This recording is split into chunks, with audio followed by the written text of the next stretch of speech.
Okay guys, so today we're going to talk about multiplying whole numbers. And anytime we do multiplication of whole numbers, we want to start by making ourselves a multiplication chart just to give us a reminder of what our multiplication facts are. So let's look at what that looks like.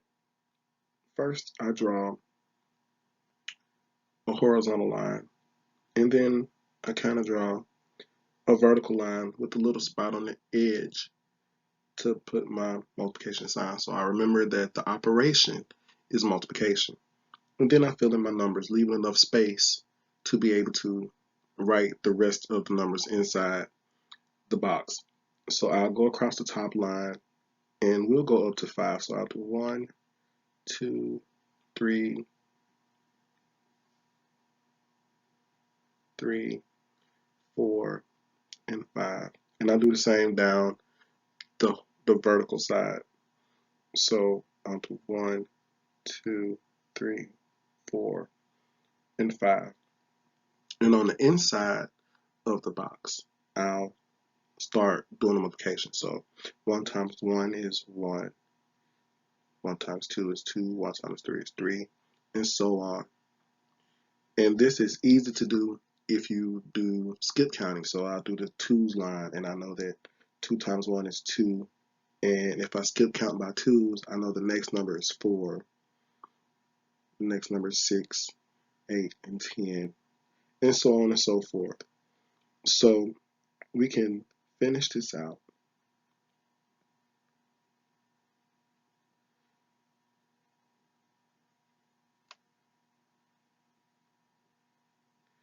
And once you have this totally complete, you can use it as a reference. So this is just a way to keep your mind fresh and have it as a reference when you start working problems. Okay, so let's look at a problem, or let's look at a method. And the method we're going to use today is going to be the box method or the area model method. So let's look at what that looks like. Consider the following problem. 4 times 2,631. I'm multiplying a one-digit number by a four-digit number. And I want to do it as easily as possible. So let's take one of these numbers and break them down. Can I break down 4? No. But I can break down 2,631 using expanded form. So let's see what that looks like. If I take 2,631 and put it in expanded form, I'll start with the first digit here, which is a 2, and it's in the thousands place. So I would write this number or the value of this digit as 2,000. The next number or the next digit is 6, and it's in the hundreds place. So I would write the value of this 6 as 600. And I would write it in my expanded form as plus 600. The next digit is 3. It is in the tens place. So that would make 3 tens, which is also 30. So I would add 30. And the last digit is 1. It's in the ones place. So it will stay exactly as it is. Now let's draw our box. The box should go directly under the number that you just wrote in expanded form. And on the vertical side, I'm going to put the 4 because 4 is what we're multiplying by. And always remember to put your sign on the side so you remember what you're doing. Next thing we need to do is separate our boxes on the inside. So wherever there's a plus sign, you want to put a vertical line. So let's put our vertical lines to separate our boxes. Now that we've done that, I can multiply the factors on the outside to get the products on the inside. these are partial products. They're not final products. They are all partial. So there's another step. All right, so let's look at it. 4 times 2,000. Well, I know that if I multiply across tens and hundreds and thousands, I can just multiply the first digits and then add on my zeros. So 4 times 2 is 8. And I have 3 zeros. So I can just put those 3 zeros right there, which will give me a partial product of 8,000. All right, the next thing I should do is 4 times 600. And using the same method, I can say 4 times 6 is 28. I'm sorry, 24.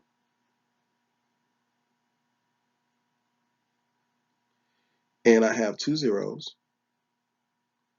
So I just plug in those 2 zeros. And the next one is 4 times 30. 4 times 3 is 12. And I have 1 zero. And the last one is 4 times 1, which is 4. The next step is to take all of those partial products and add them up. So we'll write them out and check them off as we go. So the first partial product is 8,000. Then we have 2,400.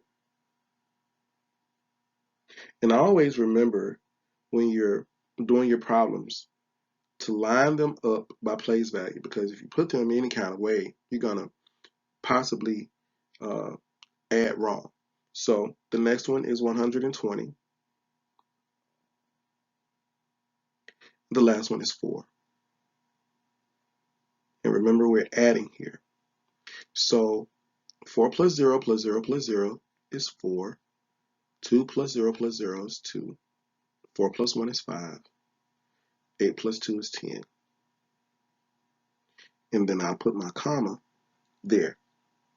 And this is our answer, 10,524.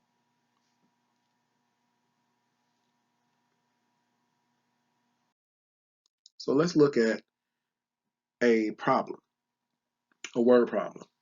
It says a local grocery store had a 4-day sale.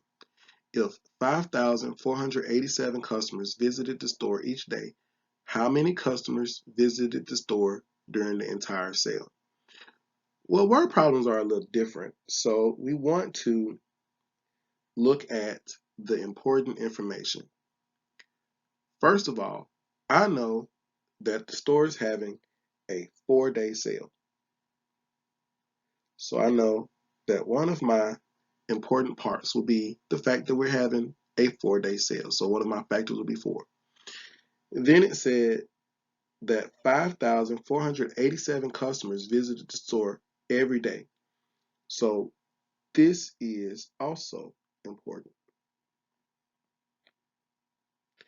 The last thing that's important is how many customers visited the store during the entire sale.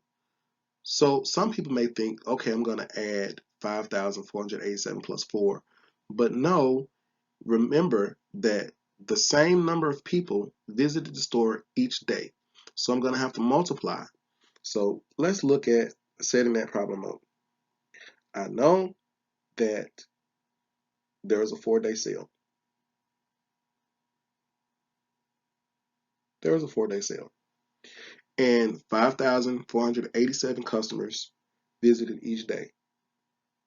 So that's 4 days times 5,487 customers. Now I have a problem. I can use the box method or the area model method to solve my problem. So let's set that up. I know if I take my 5 from the 5,000, that'll give me 5,000 plus 400 plus 80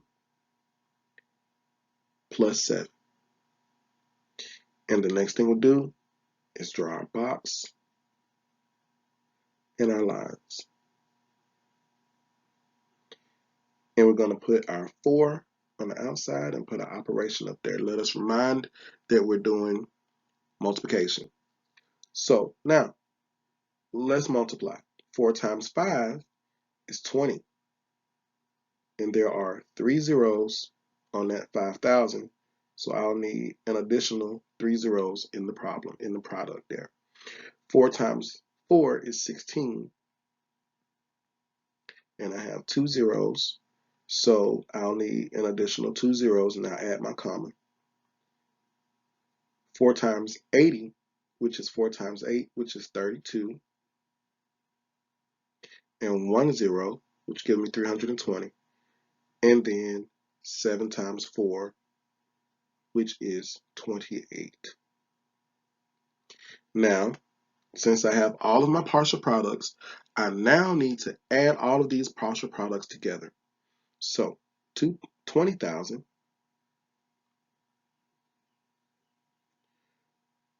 1,600. Now always remember to check them off as you go. 320 and 28. That's not so good. Let me kind of fix that 8. Yeah. There we go. And remember, we're adding. So 8 plus 0 plus 0 plus 0 gives me 8. 2 plus 2 is 4. 6 plus 3 is 9. 1 plus 0 is 1. And then I bring down this 2. So then my final answer is 21,948. Let's look at one more problem. And this problem will be just a tad bit different. Mrs. Bryant buys 16 boxes of glue sticks. Each box contains 28 glue sticks. Use a multiplication model to find the total number of glue sticks she has. Well, the problem automatically tells me that I'm going to do multiplication. But still, let's look at the important information that's in this problem. It says that Mrs. Bryant buys 16 boxes of glue sticks. That's important. And each box contained 28 glue sticks. And since I know that I'm multiplying, I'm going to set up a problem. It should be 16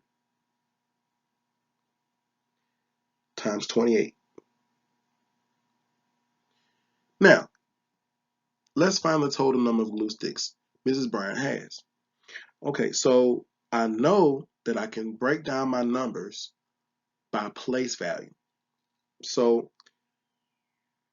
let's break down both numbers instead of just one number. So if I break down 16, I know that there's a 1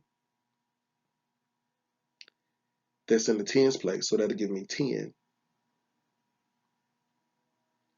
And then there's a 6 in the ones place, which will give me 6. So I'll do that vertically instead of horizontally, because remember, I want to draw a box. And then we're going to do the same with 28.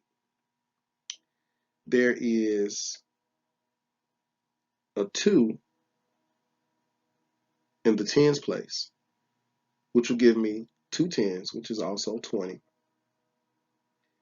And then there is an 8 in the ones place, which will give me just 8. Now I can draw a box based on what I have.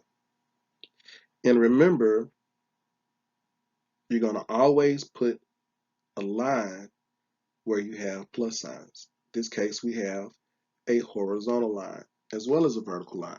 So now I have 4 small boxes inside my big box. And always remember to put your operation out on the side so you remember that you're multiplying. So now, let's look at 10 times 20. And I like to think of this as this times this and this times that. So let's look at this times this. 10 times 20, which can also be read as 1 times 2, will give me 2 on the inside, and I have 2 zeros there. So this 0 and that 0, and I should have 200 on the inside. All right, let's look at this times that. 10 times 8. 1 times 8 is 8. And I still have that 1 0, so I need to add this 0 in my partial product. Now, let's look at 6 times 20. This times this times that. 6 times 2 is 12. And then I have 1 0 that's right there with the 20, so I need to add that 0 here. 6 times 8 is 48. So I need to put 48 in the last box. Now I have all of my partial products, and I need to do what to them? You got it. I need to add them together. So let's take them each one at a time. 200 plus 120. And remember, I'm lining them all up by place value. Let's take 80. And let's take 48. And we're going to add them. 8 plus 0 plus 0 plus 0 is 8. Let's see. 8 plus 4, or 4 plus 8, is 12. Plus 2 is 14. Write the 4, and remember to carry the 1. 2 plus 1 is 4. So my final answer here is 448.